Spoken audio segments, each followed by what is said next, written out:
आता मनोज जरांगे पाटलांची अतिशय तब्येत खालावल्यामुळे आम्ही या ठिकाणी आमरण उपोषणाला बसलेलो आहे। शिंदे गटाचे आमदार बोरनारे सर यांच्या घरासमोर उपोषणाला बसलेलो आहे। हे आहेत अजय पाटील साळुंके, पत्नी अर्चना साळुंके, मुलगा आदर्श साळुंके आणि मुलगी आराध्या साळुंके। मराठा आरक्षणाच्या मागणीसाठी ते थेट आमदाराच्या घराबाहेर आमरण उपोषण करत आहे।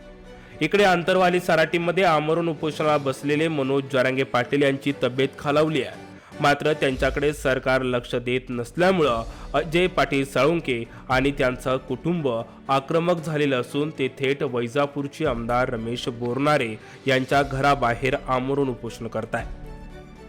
मनोज जरांगेंच्या नाकातून मोठ्या प्रमाणात रक्तस्राव होतोय, मात्र सरकारला जाग येत नाहीये। सरकार वेळकाढूपणा करतोय। इकडे एकीकडे आमदार कोणत्याही प्रकारे लक्ष देत नसल्यामुळं साळुंकेंनी आमरण उपोषणाला सुरुवात केली आहे। जय शिवराय। या ठिकाणी मनोज आंतरवाली सराटी येथे गेल्या 5 दिवसापासून मनोज जरांगे पाटील अन्न पाणी त्याग करून उपोषण करत आहे मराठ्यांच्या आरक्षणासाठी।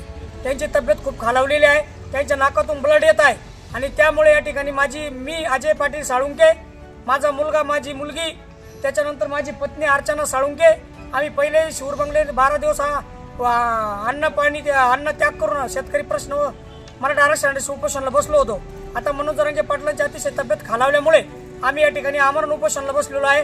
आमदार या ठिकाणी ठाकरे गटाचे शिंदे गटाचे आमदार बोरनारे सर यांच्या घरासमोर उपोषणाला बसलेलो आहे। जर मनोज जरांगे पाटलाच्या केसाला धक्का लागला, जर त्यांचं काही जर वाईट झालं तर या ठिकाणी आम्ही स्वतः आमदाराच्या घरासमोर आम्ही या ठिकाणी आमची जीवनयात्रा संपवणार आहोत।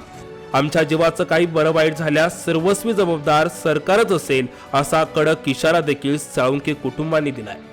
काल दुपारी साळुंके परिवार आमदार रमेश बोरनारे यांच्या घराबाहेर आमरण उपोषणाला बसलाय।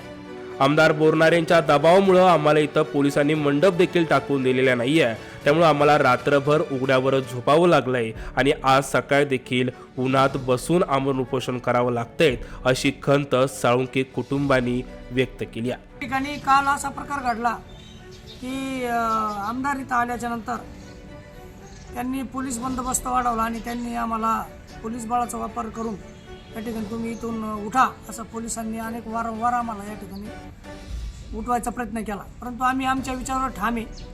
आम्ही जोपर्यंत मनोज जरांगे पाटलाचं उपोषण सुटणार नाही तोपर्यंत आमदाराच्या घरासमोर हटणार नाही, म्हणून आमच्यावर पोलीस बळाचा वापर करू नये।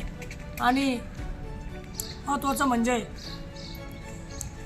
इथं मंडप देखील या ठिकाणी आम्हाला पोलिसांनी टाकू दिला नाही आणि त्यामुळे आता आम्ही उन्हामध्ये या ठिकाणी आमचे छोटे मुलं घेऊन या ठिकाणी बसलेलो आहे।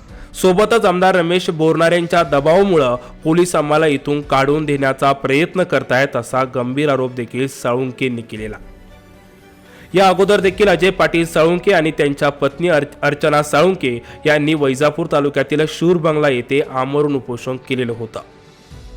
जोपर्यंत मराठ्यांना आरक्षण मिळत नाही तोपर्यंत आम्ही इथून हलणार नाही, असा कडक इशारा साळुंके परिवारांनी यावेळेस दिलेला आहे।